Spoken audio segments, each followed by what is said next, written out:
ನೋಡಪ್ಪ, police ಡಿಪಾರ್ಟ್ಮೆಂಟ್ನವ್ರಿಗೆ so ಯಾವುದೇ ಕ್ಷೇತ್ರದಲ್ಲಿ ಇಂಥ ಇನ್ಸಿಡೆಂಟ್ ನಡೆದಾಗ ಹಿನ್ನಡೆ ಏನಿತ್ತು, ಯಾರಿದ್ರು, ಎಲ್ಲಿ ಬಂದರು ಅನ್ನೋದು ಇದ್ದೇ ಇರುತ್ತೆ, ಮಾಡ್ತಾರೆ. ಬಟ್ ನಾವು ಇನ್ಸಿಡೆಂಟ್ ಒಳಗಡೆ ಇದ್ದ ತಕ್ಷಣಕ್ಕೆ ಅಲ್ಲಿ CCTV ಇದ್ದ ತಕ್ಷಣವೇ ಅರೆಸ್ಟ್ ಮಾಡಬೇಕು ಅಂತಿಲ್ಲ. ಯಾಕೆಂದರೆ CCTVನಲ್ಲಿ ಅಲ್ಲಿ ಓಡಾಡ್ತಿದ್ದವರು ಇರುತ್ತೆ, ಬಿಡ್ಸೋಕ್ಕೆ ಹೋದೋದು ಇರುತ್ತೆ, ಸಾಮಾನ್ಯವಾಗಿ ಅವ್ರ ಹಿನ್ನೆಲೆನೂ ಇರುತ್ತೆ. ಅವ್ರ ಹಿನ್ನೆಲೆ ಗಲಾಟೆ ಮಾಡೋರ ಅಥವಾ ಯಾರು ಏನು ಅಂತ ಅದನ್ನೆಲ್ಲ ನೋಡಿ ಮಾಡ್ತಾರೆ. ಫಸ್ಟ್ ಏಡ್ ಮಾಡಿದ್ದಾರೆ. ಆಮೇಲೆ FIR ಅಂತಿಮ ಅಲ್ಲ, ಎನ್ಕ್ವೈರಿ ಅಂತಿಮ, ಚಾರ್ಜ್ ಶೀಟ್ ಅಂತಿಮ. ಹೌದು, ಖಂಡಿತ ನಾನು ಅದನ್ನು ಒಪ್ತೀನಿ, ಇಲ್ಲ ಅಂತಲ್ಲ. ಫಸ್ಟ್ ಏಡ್ ಮಾಡೋನಾಗ ಈ ಥರದ್ದೆಲ್ಲ ಆಗುತ್ತೆ. ಚಾರ್ಜ್ ಶೀಟ್ ಹಾಕೋ ಟೈಮ್ನಲ್ಲಿ ಯಾರು ಅಮಾಯಕರಿದ್ದಾರೆ ಅಷ್ಟು ಜನನ ಬಿಟ್ಟು ಚಾರ್ಜ್ ಶೀಟ್ ಫೈಲ್ ನೀವು ಇಷ್ಟು ಹೇಳ್ತೀರ ರಾಜೇಶು ಒಂದು ನಿಮಿಷ ಕೇಳಪ್ಪ. ರಾಜೇಶ್ ಅದರಲ್ಲಿ ಇನ್ವಾಲ್ವ್ ಆಗಿಲ್ಲ. ರಾಜೇಶು ಅಲ್ಲಿ ಇದಕ್ಕೆ ಹೋಗಿದ್ದಾನೆ, ಸ್ಪಾಟ್ಗೆ, ಪೊಲೀಸ್ ಸ್ಟೇಷನ್ಗೆ ಗಣಪತಿ ಹೋದಾಗ. ಸೊ ಆ ಗಣಪತಿ ವಿಸರ್ಜನೆ ಮಾಡಿಸ್ಲಿಕ್ಕೆ ಹೋಗಿದ್ದಾನೆ. ನನಗೆ ಪೊಲೀಸ್ನವ್ರು ಫೋನ್ ಮಾಡಿದ್ರು, ಈ ಗಣಪತಿ ಸ್ಟೇಷನ್ಗೆ ಬಂದಿದೆ ಅಂತ.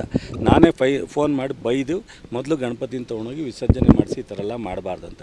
ಅವನ ಮಗ ಆ ಗಣಪತಿ ಟೀಮ್ ಒಳಗಿದ್ದ, ಅವನ್ನ ಅರೆಸ್ಟ್ ಮಾಡಿದ್ದಾರೆ. ಅವನ ಮಗ ಅಂತೇನು ಬಿಟ್ಟಿಲ್ಲ ರಾಜೇಶ. ಸೊ ಅದನ್ನು ಸ್ಟೇಷನ್ ಹತ್ರ ಹೋಗಿದ್ದಾನೆ ವಿನ ಈ ಗಲಾಟೆಗೆ ಇನ್ವಾಲ್ವ್ಮೆಂಟ್ ಅಂತಲ್ಲ. ಆ ಥರ ನೀವು CCTVಲಿರೋರು ಅರೆಸ್ಟ್ ಮಾಡಿದ್ರೆ 500 ಜನ ಅರೆಸ್ಟ್ ಮಾಡಬೇಕಾಗುತ್ತೆ. ಸೊ ನಾನು ಈಗಲೂ ಹೇಳ್ತಾ ಇರೋದು ಪೊಲೀಸ್ನವ್ರಿಗೆ, ಅವ್ರು ಪ್ರಥಮ ಹಂತದಲ್ಲಿ ಮಾಡಬೇಕಾದನ್ನ ಮಾಡಿದ್ದಾರೆ. ಕೆಲವೊಮ್ಮೆ ಅಮಾಯಕರು ಸಹ ಅದ್ರ ಮಧ್ಯದಲ್ಲಿ ಸಿಕ್ಕಿರ್ತಾರೆ, ಅವರೂ ಸಹ ಕೈ ಬಿಡಬೇಕಾಗತ್ತೆ. ಅದು ಯಾವುದೇ ಗುಂಪಲ್ಲಿ ಕೈ ಬಿಡಬೇಕಾಗುತ್ತೆ. ಆಮೇಲೆ ಇನ್ನೂ ಒಂದು ನಿಮಿಷ ಹೇಳ್ತೀನಿ, ಇನ್ನೂ ಇದಕ್ಕೆ ಈ ಕೃತ್ಯಕ್ಕೆ ಕಾರಣಕರ್ತರಾದಂಥ ಯಾರಿದ್ರೂ ಅವರನ್ನು ಪರ್ಟಿಕ್ಯುಲರಾಗಿ ಕಾರಣಕರ್ತರಾದವ್ರು ಮಾತ್ರ ಅರೆಸ್ಟ್ ಮಾಡ್ತಾರೆ, ಜನರಲ್ಲಾಗಿ ಅರೆಸ್ಟ್ ಮಾಡೋದು ಬೇಡ ಅಂತ. ಸೊ ನೀವು ಹೇಳ್ದಂಗೆ ಅಮಾಯಕರನ್ನ ಅರೆಸ್ಟ್ ಮಾಡೋದು ಬೇಡ. ಏನಾಗುತ್ತೆ, ಚಾರ್ಜ್ ಶೀಟ್ ಹಾಕಿ. ಸೊ ಆಯಿತು ಗುರು, ಶಾಂತಿ ಬಂದುಬಿಟ್ರೆ ಕೋರ್ಟು ಸಹ ಬೇಗ ಬೇಲ್ ಕೊಡುತ್ತೆ. ಸೊ ಒಂದು ಸ್ವಲ್ಪ ಶಾಂತಿ ಇಲ್ಲಿ ರೆಗ್ಯುಲರ ಎಲ್ಲ ವಾತಾವರಣ ಪರಿಸ್ಥಿತಿ ಬಂದರೆ ಆಟೋಮೆಟಿಕ್ಕಾಗಿ ಜುಡಿಷಿಯಲಿ ಸಹ ಅವರಿಗೆ ಹೆಲ್ಪ್ ಆಗುತ್ತೆ. ಅದರಿಂದ ಎಲ್ಲ ಆಗುತ್ತೆ. ನಾನು ಎಲ್ಲಕ್ಕಿಂತ ಹೆಚ್ಚಾಗಿ ಇಲ್ಲಿ ಗಂಟ ಎಲ್ಲನೂ ಹೇಳಿದ್ನಲ್ಲ.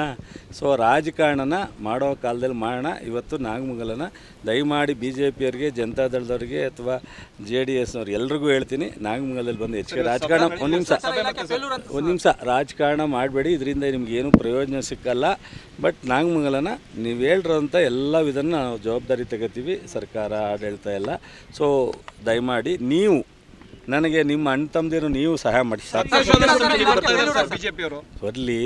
ಬರಲಿ ನಾನು ಯಾರನ್ನೂ ಬರಬೇಡ ಅನ್ನೋಕ್ಕಾಗತ್ತಾ? ಬರಲಿ. ಬಟ್ ಆದರೆ ನಾನು ಅವರು ಒಂದು ಮನಸ್ಸಿನಲ್ಲಿ ಇಟ್ಕೊಳ್ಳಿ, ನಾಗಮಂಗಲನ ಒಂದು ಪಾಯಿಂಟ್ ಮಾಡ್ಕೊಂಡು ರಾಜಕೀಯ ಅಸ್ತ್ರನ ಉಪಯೋಗಿಸ್ಕೊಳ್ಳೋದು. ಸ್ವಲ್ಪ 2.5 ಕೋಟಿವರೆಗೂ ಒಂದು ಪ್ರಥಮ ಹಂತ ಮಾಡಿದರೆ ಇವತ್ತು ಫೈನಲ್ ಆಗುತ್ತೆ. ಇವತ್ತು ಸಾಯಂಕಾಲ ಕೊಡ್ತಾರೆ.